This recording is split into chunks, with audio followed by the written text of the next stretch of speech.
तो बच्चों, आज हम आपके हिंदी के सिलेबस में जो एक बुक लगी हुई है बाल राम कथा, उसके दूसरे पार्ट पर हैं। इससे पहले वाला जो पार्ट है वो आप सब पढ़ चुके हो, अवधपुरी में राम। तो इसीलिए मैंने एक कोशिश की है कि आप लोगों को इस वेकेशंस में, क्योंकि रामायण और महाभारत का सिलेबस थोड़ा सा बड़ा होता है तो आप लोगों का कई बारी ये रह जाता है, तो आप इसको स्टोरी वाइज समझते जाओ और पढ़ते जाओ। ठीक है, आपको ये एक इस तरह से शॉर्ट स्टोरी करके मैं आपको बहुत ही इजी लैंग्वेज में समझाऊंगी ताकि आप लोगों को बहुत ही अच्छे से समझ में आ जाए। ठीक है, तो अब शुरू करते हैं। अच्छा, शुरू करने से पहले मैं आपको ये जो एक छोटा सा पार्ट है इसकी मैं ब्रीफिंग करना चाहती हूँ, आपको समझ में आ जाए कि हम इस पार्ट में पढ़ने क्या वाले हैं। ठीक है, जैसे आपने पहला पार्ट पढ़ा अवधपुरी में राम, तो उसमें आपने मेन पॉइंट्स क्या पढ़े कि राम जी कौन थे, उनके पिता कौन थे दशरथ जी, माता कौन थी, उनका राम जी का जन्म कैसे हुआ, कौन सा यज्ञ करवाया गया जिसके द्वारा दशरथ जी के सारे पुत्र हुए, फिर विश्वामित्र जी कैसे आए, उन सब का, सभी भाइयों का, राम लक्ष्मण भरत शत्रुघ्न, उनकी शिक्षा दीक्षा कहाँ हुई, ये सब आपने पढ़ा। फिर दशरथ जी का उनसे कैसे मोह हो गया, विश्वामित्र जी आए, वो उनको जाने नहीं देना चाहते थे, ये सब आपने पढ़ा है पहले पार्ट में जो अवधपुरी में राम है। अब उसी में अयोध्या नगरी की आपने वर्णन बहुत अच्छे से सुना है।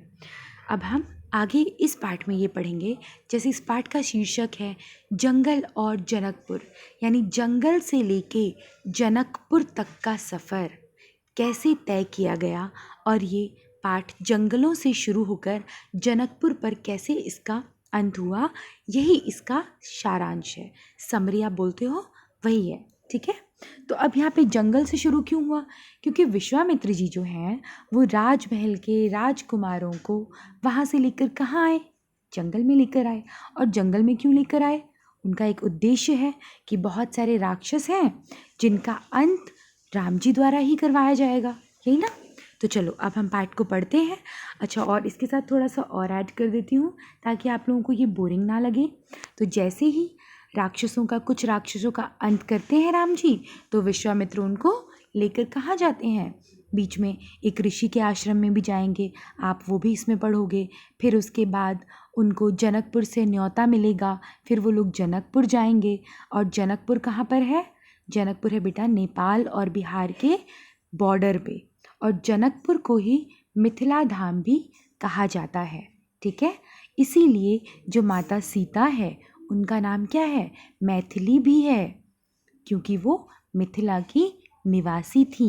ठीक है, तो आपको जनकपुर के बारे में भी पता चल गया कि वो कहाँ पर है।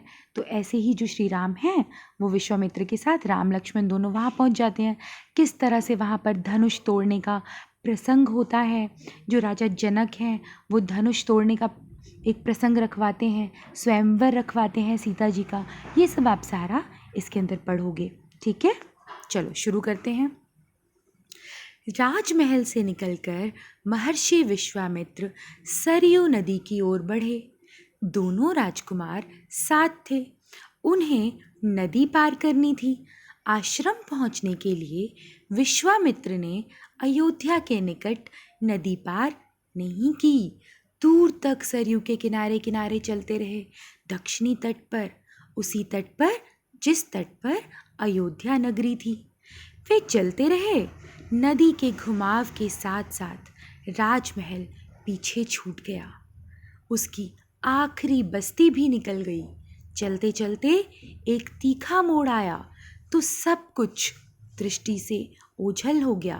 अब इस पैराग्राफ में आपने क्या पढ़ा है बच्चों, कि जो राजमहल से जब निकले विश्वामित्र जी और दोनों राजकुमार, तो वो कहाँ की तरफ बढ़े, सरयू नदी की तरफ बढ़े, और वो अयोध्या नगरी को छोड़ते गए। वहाँ से घूमते घूमते किनारे किनारे वो पूरी तरह से गोलाई से घूमते घूमते अयोध्या नगरी को उन्होंने छोड़ा, और छोड़ते हुए उनका राजमहल और जो वहाँ उनके अयोध्या नगरी का आखिरी जो गांव था वो भी उनसे छूट गया।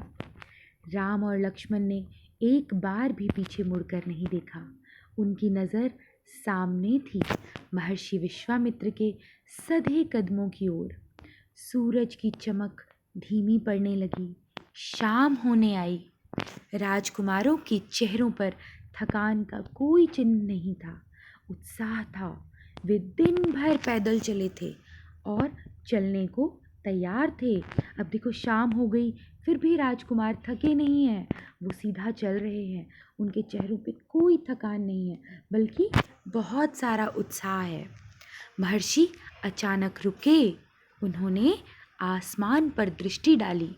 चिड़िया के झुंड अपने बसेरे की ओर लौट रहे थे। आसमान मटमैला लाल हो गया था। चरवाहे लौट रहे थे। गायों के पैर से उठती धूल में आधे छिपे हुए थे। तो अब क्या हुआ? विश्वामित्र ने भी देखा। एक बार राम लक्ष्मण की तरफ देखा और फिर उन्होंने आकाश की तरफ देखा। आकाश का जो रंग था वो मटमैला लाल हो गया था, क्योंकि शाम हो गई थी, रात होने को थी। सारे पक्षी भी अपने घर की तरफ जा रहे थे, चरवाहे भी लौट रहे थे। आगे बढ़ते हैं। हम आज रात नदी तट पर ही विश्राम करेंगे, महर्षि ने पीछे मुड़ते हुए कहा। दोनों राजकुमारों के चेहरे के भाव देखते हुए विश्वामित्र हल्का सा मुस्कुराए। राम के निकट आते हुए उन्होंने कहा, मैं तुम दोनों को कुछ विद्याएं सिखाना चाहता हूँ। इन्हें सीखने के बाद कोई तुम पर प्रहार नहीं कर सकेगा, उस समय भी नहीं जब तुम नींद में रहो। उस समय भी तुम पर कोई प्रहार नहीं कर सकेगा। राम और लक्ष्मण नदी में मुंह हाथ धोकर लौटे। महर्षि के निकट आकर बैठे। विश्वामित्र ने दोनों भाइयों को बाल बला अतिबला नाम की विद्याएं सिखाई। कौन सी विद्याएं सिखाई? बला अतिबला। रात में वे लोग वहीं सोए, तिनकों और पत्तों का बिस्तर बनाकर। नींद आने तक महर्षि उनसे बातें करते रहे। सुबह हुई, यात्रा फिर शुरू हुई। मार्ग वही था, सरयू नदी के किनारे किनारे। ठीक है, अब देखो ये नीचे है ना, एक राक्षस की फोटो है आपकी बुक में। ये राम जी हैं तीर धनुष लिए हुए। चलो आगे बढ़ते हैं। चलते चलते वे एक ऐसी जगह पहुंचे जहां दो नदियां आपस में मिलती थी। उस संगम की दूसरी नदी गंगा थी। एक तरफ तो कौन सी नदी थी? गंगा नदी थी। महर्षि अब भी आगे चले जा रहे थे, लेकिन एक अंतर आ गया। राम लक्ष्मण अब दूरी बनाकर नहीं चलते थे, महर्षि के ठीक पीछे थे, ताकि उनकी बातें ध्यान से सुन सकें। किनकी बातें? महर्षि की बातें। महर्षि विश्वामित्र के वो बिल्कुल निकट निकट चल रहे थे, पास पास। रास्ते में पड़ने वाले आश्रमों के बारे में, वहाँ के लोगों के बारे में, वृक्षों वनस्पतियों के संबंध में, स्थानीय इतिहास उसमें शामिल होता था। अब विश्वामित्र जी क्या करते थे, क्योंकि राम और लक्ष्मण उनके शिष्य भी थे, तो वो अपने शिष्यों को ज्ञान तो देंगे ही, और रास्ता उनको चलने में बोरिंग भी ना लगे, तो वो रास्ते में सारी उनको बातें बताते हुए चल रहे थे। वहाँ के लोगों के बारे में, आश्रमों के बारे में, स्थानीय इतिहास के बारे में। ठीक है। आगे की यात्रा कठिन थी, जंगलों से होकर। उससे पहले उन्हें नदी पार करनी थी। रात में ऐसा करना महर्षि विश्वामित्र को उचित नहीं लगा। तीनों लोग वहीं रुक गए, संगम पर बने एक आश्रम में। अगली सुबह उन्होंने नाव से गंगा पार की। नदी पार जल था घना, दुर्गम। सूरज की किरणें धरती तक नहीं पहुंचती थी, इतना घना। वह डरावना भी था। हर ओर से झींगुरों की आवाज़, जानवरों की दहाड़, कर्कश ध्वनियाँ। राम और लक्ष्मण को आश्वस्त करते हुए महर्षि ने कहा, ये जानवर और वनस्पतियाँ जंगल की शोभा हैं, इनसे कोई डर नहीं।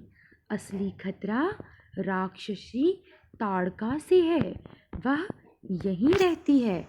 तुम्हें वह खतरा हमेशा के लिए मिटा देना है। किससे कहा? उन्होंने अपने शिष्यों से कहा क्या कहा कि ये सब जो झींगुर हैं, जानवरों की आवाज़ है, दहाड़ है, इनसे तो डरना ही नहीं चाहिए। ये सब तो जंगल की शोभा है। डरना है तो किससे डरो? जो एक राक्षसी यहाँ रहती है, ताड़का, जो यहाँ के लोगों को बहुत परेशान करती है, उनसे डरना है। ताड़का से डर से कोई उस वन में नहीं आता। जो भी आता है, ताड़का उसे मार डालती है, अचानक आक्रमण कर देती है। उसका डर इतना था कि उस सुंदर वन का नाम ताड़का वन पड़ गया था। राम ने महर्षि की आज्ञा मान ली, धनुष की प्रत्यंचा चढ़ाई और उसे एक बार खींचकर छोड़ा। इतना ताड़का को क्रोधित करने के लिए बहुत था। टंकार सुनते ही क्रोध से बिलबिलाई ताड़का गरजती हुई राम की ओर दौड़ी। दो बालकों को देखकर उसका क्रोध और भड़क उठा। जंगल में जैसे तूफान आ गया, विशालकाय पेड़ कांप उठे, पत्ते टूटकर इधर उधर उड़ने लगे, धूल का घना बादल छा गया, उसमें कुछ दिखाई नहीं पड़ता था। फिर ताड़का ने पत्थर बरसाने शुरू कर दिए। राम ने उस पर बाण चलाए। लक्ष्मण ने भी निशाना साधा। ताड़का बाणों से घिर गई। राम का एक बाण उसके हृदय में लगा, वह गिर पड़ी, फिर नहीं उठ पाई। विश्वामित्र बहुत प्रसन्न हुए। उन्होंने राम को गले लगा लिया। उन्होंने दोनों राजकुमारों को 100 तरह के नए अस्त्र शस्त्र दिए, उनका प्रयोग करने की विधि बताई, उनका महत्व समझाया। अब विश्वामित्र जी क्यों प्रसन्न हो गए? क्योंकि राम ने जो ताड़का थी, जो सबको परेशान करती थी, सारे जंगल में आतंक मचा रखा था, वो उस राम ने ख़त्म कर दिया, मार दिया, उसका वध कर दिया। तो इससे विश्वामित्र बहुत प्रसन्न हुए। अब इसीलिए उन्होंने उन दोनों राजकुमारों को बहुत सारे अस्त्र शस्त्र दिए, ठीक है, और उसको प्रयोग करने की विधि भी बताई। ठीक, अब आगे बढ़ते हैं। महर्षि का आश्रम वहाँ से अधिक दूर नहीं था, लेकिन तब तक रात हो चली थी। विश्वामित्र ने वह दूरी अगले दिन तय करने का निर्णय लिया। ताड़का मर चुकी थी, उसका भय नहीं था। तीनों ने रात वहीं बिताई। ताड़का वन में, जो अब पूरी तरह भयमुक्त था। सुबह जंगल बदला हुआ था। अब वह ताड़का वन नहीं था, क्योंकि ताड़का नहीं थी। भयानक आवाज़ें गायब हो चुकी थी। पत्तों से गुजरती हवा थी। उसकी सरसराहट का संगीत था। चिड़ियों की चहचहाहट थी। शांति थी। तस्वीर बदल गई थी। अब जंगल कैसा था? जब ताड़का का वध हो गया तो सारा जंगल कैसा हो गया? शांत हो गया। चिड़ियाँ चहचहाने लगी। संगीत हर जगह बजने लगा। पत्तों की आवाज़ थी, कहीं पे भय नहीं था। सिद्धाश्रम का अंतिम पड़ाव था। महर्षि का आश्रम। रास्ता भी छोटा था, मनोहारी भी था। प्राकृतिक सौंदर्य का आनंद लेते तीनों लोग जल्दी ही आश्रम पहुंच गए। आश्रम वासियों ने उनकी अगवानी की, अभिनंदन किया। उनकी प्रसन्नता दुगनी हो गई थी। महर्षि विश्वामित्र के आश्रम लौटने की खुशी में राम लक्ष्मण के आगमन का सुख था। विश्वामित्र यज्ञ की तैयारियों में लग गए। अनुष्ठान प्रारंभ हुआ। आश्रम की रक्षा की जिम्मेदारी राम लक्ष्मण को सौंपकर महर्षि आश्वस्त थे। अनुष्ठान अपने अंतिम चरण में था, पूरा होने वाला था कुछ ही दिनों में। अब आगे बढ़ते हैं। 5 दिनों तक सब ठीक ठाक चलता रहा, शांति से, निर्विघ्न। अब जब महर्षि ने अनुष्ठान प्रारंभ किया तो 5 दिन तक तो कोई बाधा नहीं आई। सब कुछ बहुत अच्छे से चला। लगता था कि राजकुमारों की उपस्थिति ने ही राक्षसों को भगा दिया। राम और लक्ष्मण ने यज्ञ पूरा होने तक न सोने का निर्णय किया। वे लगातार जागते रहे, चौकस रहे। कमर में तलवार, पीठ में तुनीर, हाथ में धनुष, प्रत्यंचा चढ़ी हुई, हर स्थिति के लिए तैयार।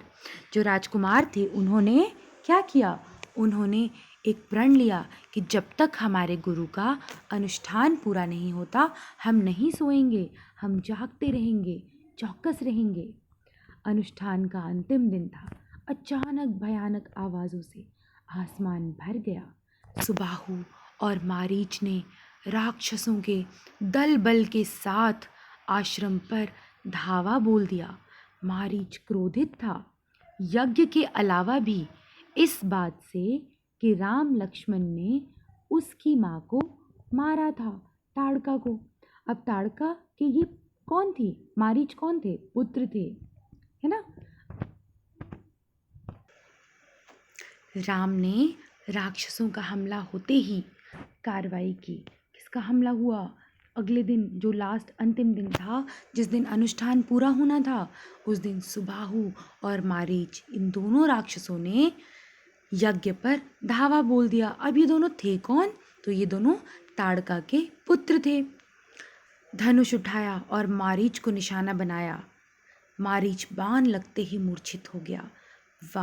बाण के वेग से बहुत दूर जाकर गिरा, समुद्र के किनारे। वह मरा नहीं। जब होश आया तो उठकर दक्षिण दिशा की ओर भाग गया। राम का दूसरा बाण सुबाहु को लगा, उसके प्राण वहीं निकल गए। सुबाहु के मरने पर राक्षस सेना में भगदड़ मच गई। वे चीखते चिल्लाते भागे। कुछ लक्ष्मण के बाणों का शिकार हुए, अन्य जान बचाकर भाग खड़े हुए। महर्षि विश्वामित्र का अनुष्ठान संपन्न हुआ। अब तक क्या हुआ? जो राम जी थे उन्होंने 3 राक्षसों का वध किया। किसका? इसका ताड़का का, मारीच का और सुबाहु का। और जो बाकी राक्षसों की सेना थी उसका वध किसने किया? लक्ष्मण जी ने। राम ने महर्षि को प्रणाम करते हुए पूछा, अब हमारे लिए क्या आज्ञा है मुनिवर? महर्षि ने राम को गले लगाया, कहा, हम लोग यहाँ से मिथिला जाएंगे, महाराज जनक के यहाँ, विदेहराज के दरबार में। विदेहराज किसे कहा गया है? सीता जी के जो पिता थे जनक जी, उनको। मैं चाहता हूँ कि तुम दोनों मेरे साथ चलो उनके आयोजन में हिस्सा लेने। महाराज के पास एक अद्भुत शिव धनुष है, तुम भी उसे देखो। राम और लक्ष्मण अगली यात्रा को लेकर उत्साहित थे। नए स्थान देखने और जानने का अवसर जो उनको मिलने वाला था। सोन नदी पार कर विश्वामित्र मिथिला की सीमा के पास पहुँचे। अपने शिष्यों और राजकुमारों के साथ वे गौतम ऋषि के आश्रम से होते हुए नगर में पहुँचे। राजा जनक ने महल से बाहर आकर विश्वामित्र का स्वागत किया। तभी उनकी दृष्टि राजकुमारों पर पड़ी। विदेहराज चकित रह गए, वे स्वयं को रोक नहीं पाए। महर्षि से पूछा, ये सुंदर राजकुमार कौन है? मैं इनके आकर्षण से खिंचता जा रहा हूँ। तो विश्वामित्र ने क्या कहा? ये राम और लक्ष्मण हैं, महाराज दशरथ के पुत्र। मैं इन्हें अपने साथ लाया हूँ आपका अद्भुत धनुष दिखाने।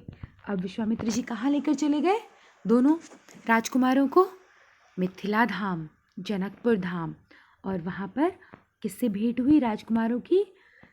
जनक जी से, जो सीता जी के पिता थे उनसे। ठीक है, अब आगे पढ़ते हैं।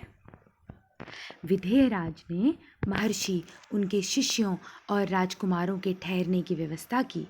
एक सुंदर उद्यान में अगले दिन सभी आमंत्रित लोग, ऋषि मुनि और राजकुमार यज्ञशाला में उपस्थित हुए।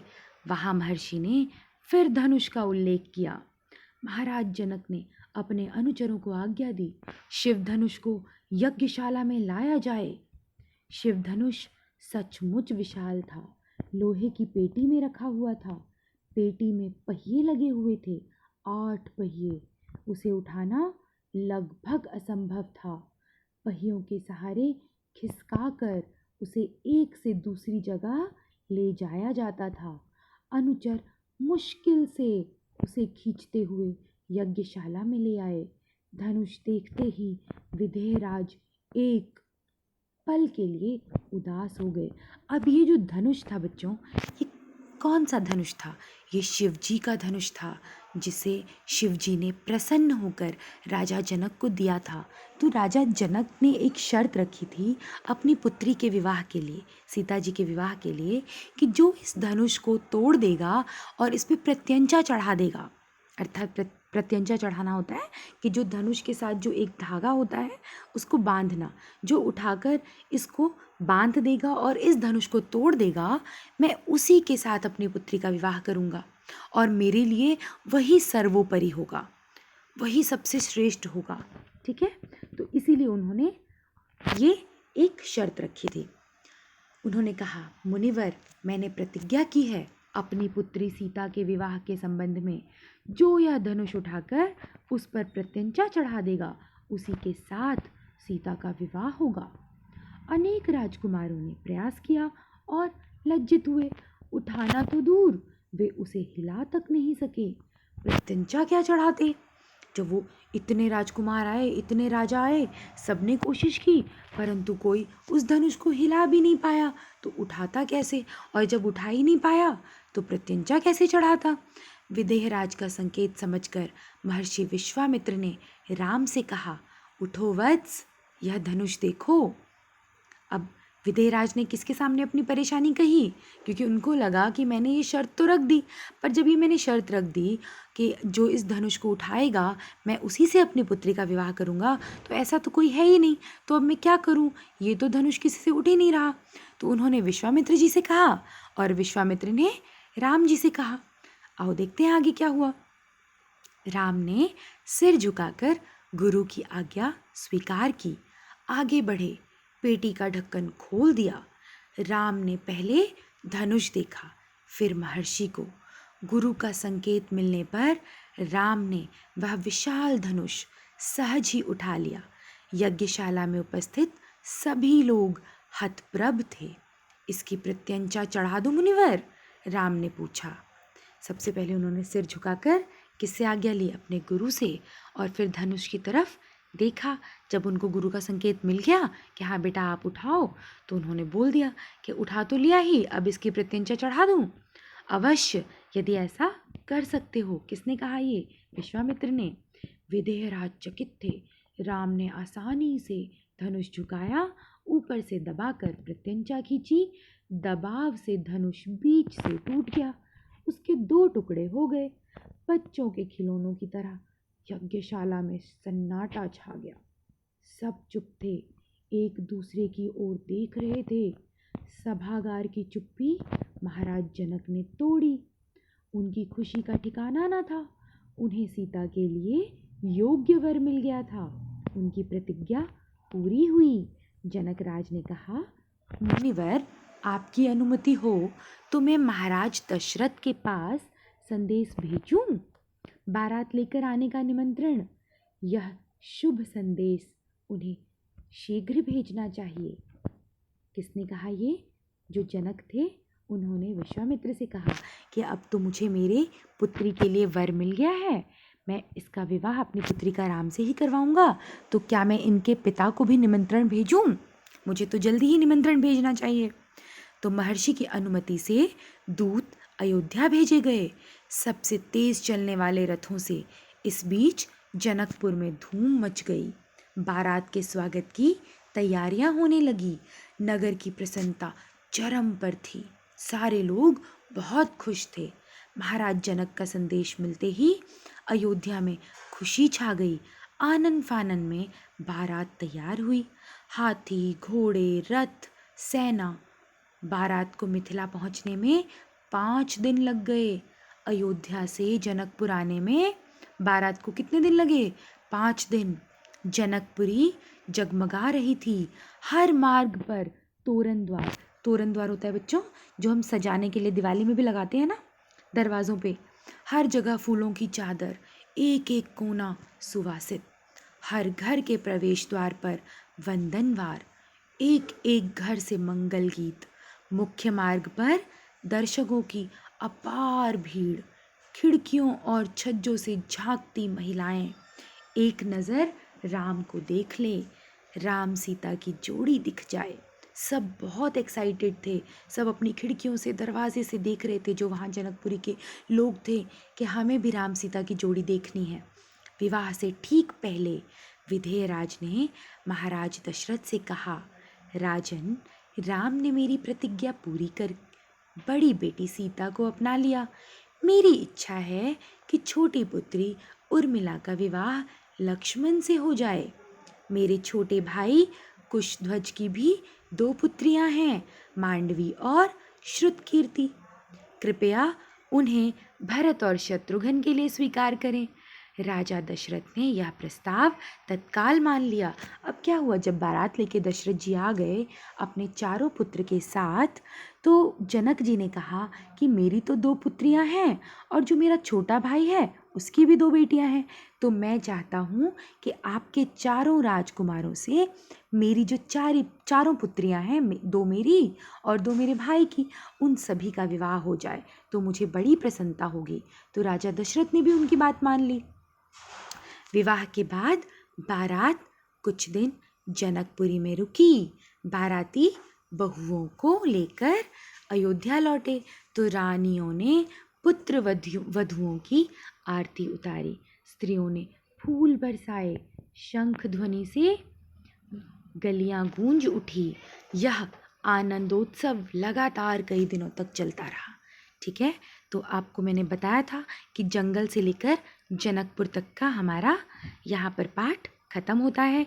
कैसे कैसे जंगल में उनके दिन बीते, क्या क्या हुआ विश्वामित्र जी के साथ, किस किस को उन्होंने मारा, और फिर किस तरह से वो मिथिला धाम गए, वहाँ पर क्या हुआ, कैसे वहाँ पर उनका विवाह हुआ, धनुष का क्या प्रसंग है। ठीक है, तो इससे अगला पाठ हम अपने अगले वीडियो में करेंगे।